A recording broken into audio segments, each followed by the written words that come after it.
Laminate WV. The headline on a recent front page of the Laminate lackadaisical newspaper was startling. It reported that Hitler invades Poland. It wasn't a big story, although editor Walt Bones Haywood found room for it under a small article about an apartment fire in nearby Enoch, next to the election of a mayor in Cressmont, and above an ad for new suits. Only the ad was up to date. Lee Ederle was elected mayor of Cressmont, but that was in 1968. He's dead now. Of course, Hitler did send his troops into Poland, but not recently. Fires are not that uncommon in Enoch apartments, but no fire hit these apartments. They don't exist, they never did. Editor Haywood does exist. He can be found in his small office, cigar in hand, busily scanning newswires and other newspapers, his worn black shoes acting like paperweights, piles of materials on his desk, calmly creating new news and reporting old news. "You mean Hitler is dead?" he gasped in apparent seriousness when told his headline was out of date. "Why wasn't I told? Nothing moved over the wire." He scurried about for a moment, a small round man with strands of hair combed decorously across an otherwise bald top. "Are you sure?" "Who cares what Hitler is doing these days?" said Evans Lahman, mayor of this central West Virginia community. "The important thing is that we know eventually. His election has still not been reported in the lackadaisical, although he assumed office 12 years ago."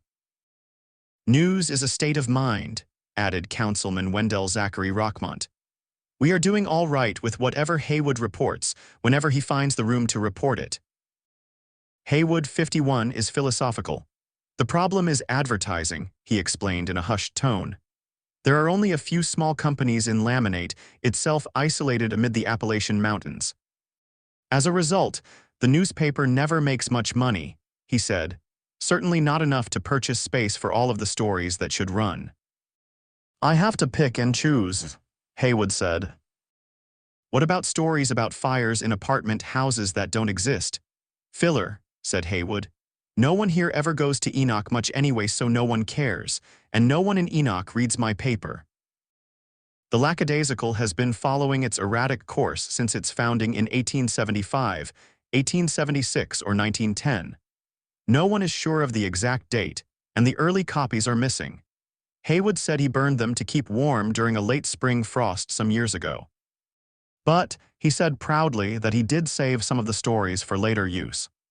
The paper appears on Tuesday and Thursdays, and every effort is made to include as many names of townspeople in the news columns as possible. "Naturally, I have to be a little creative," Haywood said, "but people don't seem to mind." "It was strange to learn I had single-handedly won a lacrosse game," admitted Franklin Roberts, a mechanic at the town garage.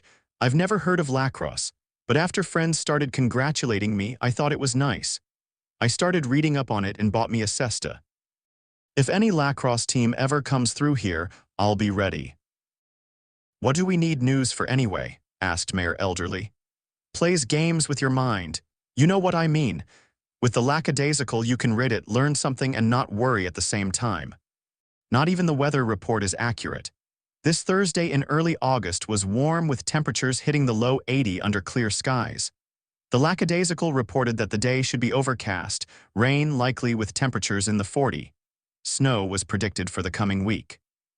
The notation from the National Weather Service under the map indicated the forecast was for October 1971. "Just walk outside and you can see the weather for yourself," said Haywood. "Predictions are always wrong anyway. I just put the weather report in because some people insist on it. There are always troublemakers anywhere." "There is definitely at least one in Laminate. It would be nice to have a current story occasionally," said Clover Klein, a feisty former miner who returned to his hometown in 1993 and has been arguing with Haywood about his news judgment ever since. Almost on a daily basis, Klein talks to his neighbors, visits friends, and picks up news tidbits about town. He then delivers the information to Haywood, who rarely uses it. "You'd think he'd find room for some of it," Klein complained, rubbing his thick, gnarled hands together. "I've only got so much room," Haywood countered. "Now about this Hitler guy, do you think I'll get something over the wire soon?"